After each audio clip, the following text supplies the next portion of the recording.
Hello अस्सलाम वालेकुम students ये हमारा जो है इस सीरीज़ का सेकंड चैप्टर का एक लेक्चर है जिसमें हम थर्ड इक्वेशन ऑफ मोशन को डिस्कस करने जा रहे हैं। इससे जो प्रीवियस लेक्चर्स थे उसके अंदर हमने फर्स्ट इक्वेशन ऑफ मोशन और सेकंड इक्वेशन ऑफ मोशन को डिस्कस किया था। जो आज हमारा बेसिक टारगेट है वो basically third equation of motion को डिस्कस करना है ग्राफिकल मेथड से।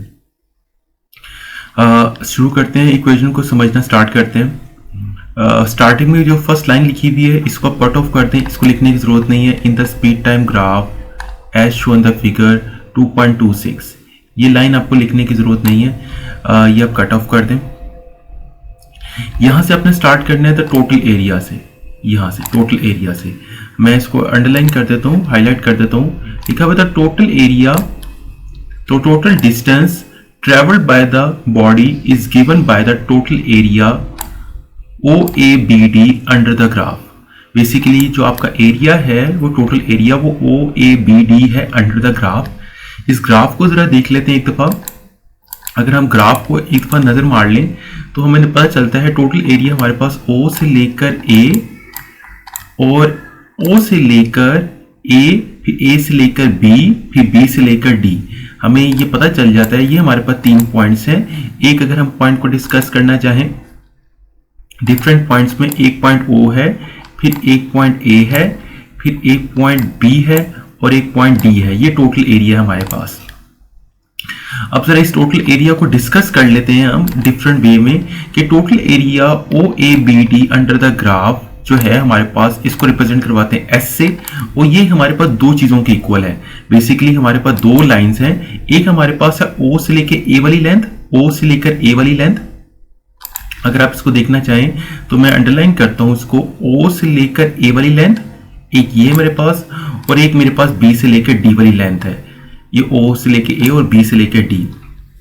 तो बेसिकली क्या आ गई हमारे पास, ये हमारे पास एक लेंथ आ गई O से लेकर A और एक आ गई B से लेकर D आ गई हमारे पास। और एंड देन इसको डिवाइड करवाना है 2 से, जितनी नंबर ऑफ वैल्यूज होंगी उसी से डिवाइड करवाना है और मल्टीप्लाई करवाना है हमने OD से। OD से मुराद यहाँ पर स्टूडेंट्स बेसिकली टाइम है। OD से मुराद ये हमारे पास बेसिकली टाइम है जो कि रिप्रेजेंट करवा रहा है OD को। तो ये बेसिकली हमारे पास एक फॉर्मेशन बन जाती है जिसमें हमने क्या करते हैं, हमारे पास एक अगर जनरल हमारे पास फॉर्मूला था S is equals to V multiply by T। ये आपके पास एक पीछे फॉर्मूला था V मल्टीप्लाई बाई T, आपके पास ये फॉर्मूला था। इसमें हमने क्या करते हैं, S को, S से मुराद डिस्टेंस होता है हमारे पास, S से मुराद यहाँ पर डिस्टेंस होता है, ठीक है, जिसको हम प्रेजेंट करवाते हैं, ठीक है, S से, और V से मुराद वेलोसिटी, T से मुराद टाइम। ये बेसिकली उसी फॉर्मेट पे लिखने की कोशिश की गई है। आगे नेक्स्ट मूव करते हैं हम अपने नेक्स्ट फॉर्मेशन की तरफ। आगे हमने स्टूडेंट्स ये करना है कि हमने ये 2 डिवाइड हो रहा है, ये यहाँ पर आके S के साथ आके मल्टीप्लाई हो जाएगा, तो ये हो जाएगा 2S। ये देखें, ये हो जाएगा 2S, अगर आप गौर से देखें 2S। बाकी OA प्लस BD ये वैसी का वैसी ही आ जाएगा और OD वैसी का वैसी ही आ जाएगा। अगर आप इसे नोट डाउन करें तो ये वैसी के वैसी ही आ जाएगा, OABD और OD।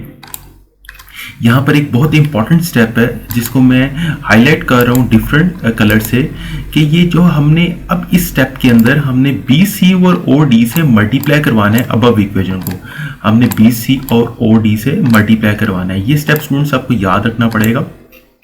देखें, हमने लेफ्ट साइड को भी 2S को भी BC और OD से मल्टीप्लाई करवा देना है, और राइट साइड OA और प्लस BD को भी हमने OD को भी हमने BC और OD से मल्टीप्लाई करवा देना है।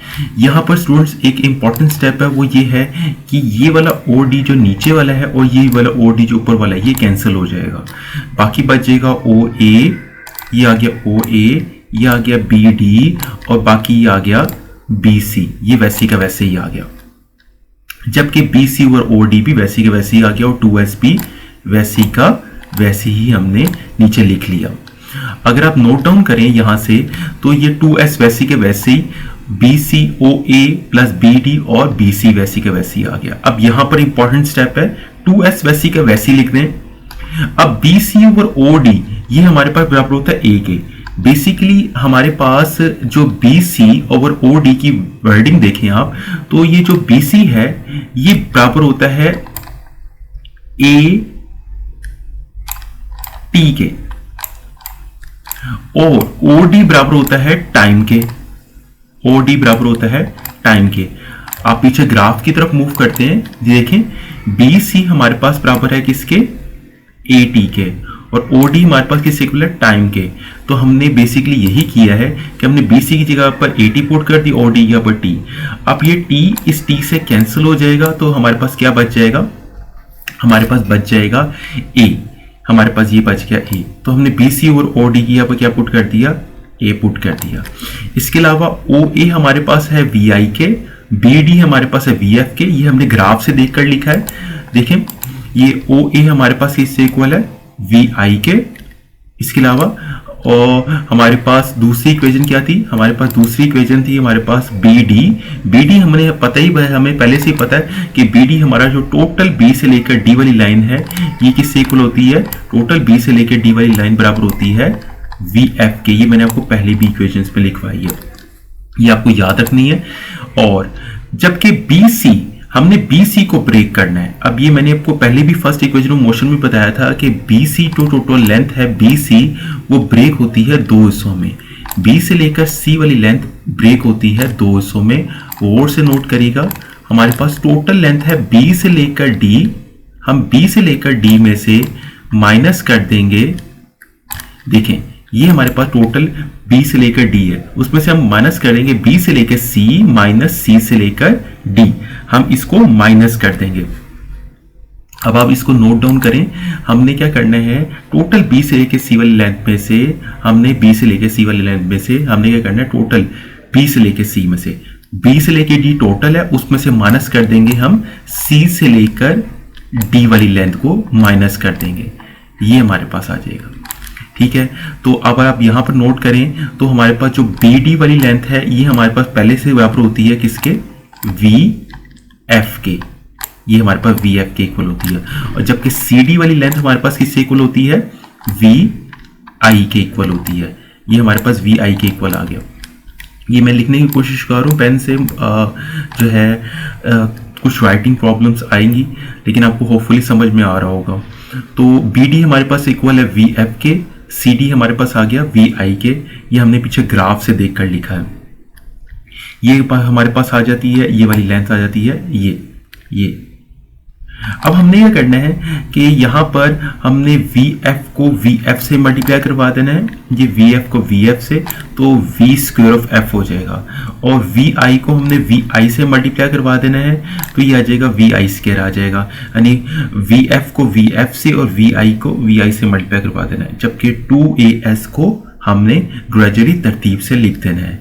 तो ये हमारे पास थर्ड इक्वेशन ऑफ मोशन आ जाएगी 2AS, ये हमारे पास थर्ड इक्वेशन मोशन आ जाएगी 2AS फाइनल का स्क्वायर माइनस इनिशियल का स्क्वायर।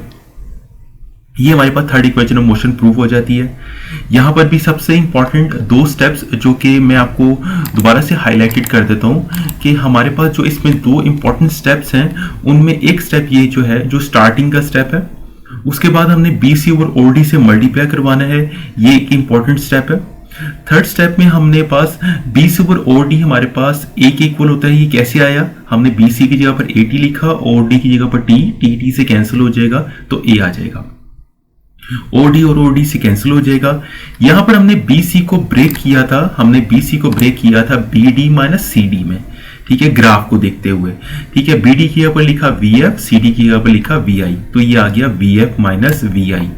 फिर हमने VF को VF से और VI को VI से मल्टीप्लाई करवा दिया, तो हमारे पास third equation of motion prove हो जाती है। होपफुली आपको चीजें समझ आ गई होंगी। ये थर्ड इक्वेशन मोशन है, मोस्ट इंपॉर्टेंट, रिपीटेड पेपर में आती रहती है, तो इसको बेसिक अच्छे तरीके से तैयार करना आपके लिए ज़रूरी है। अगर आपको चीज़ें समझ आई हो तो जो है आप चैनल को लाइक करें, चैनल को सब्सक्राइब करें, वीडियो को लाइक करें और इस वीडियो को शेयर करें। और अगर आपका कोई कमेंट हो, आपने कोई क्वेश्चन पूछना हो तो आप मुझसे कमेंट सेक्शन में पूछ सकते हैं। होपफुली इंशाल्लाह नेक्स्ट वीडियो में, नेक्स्ट लेक्चर में आपके साथ नेक्स्ट कुछ इंपॉर्टेंट टॉपिक्स के साथ मुलाकात होगी। अल्लाह।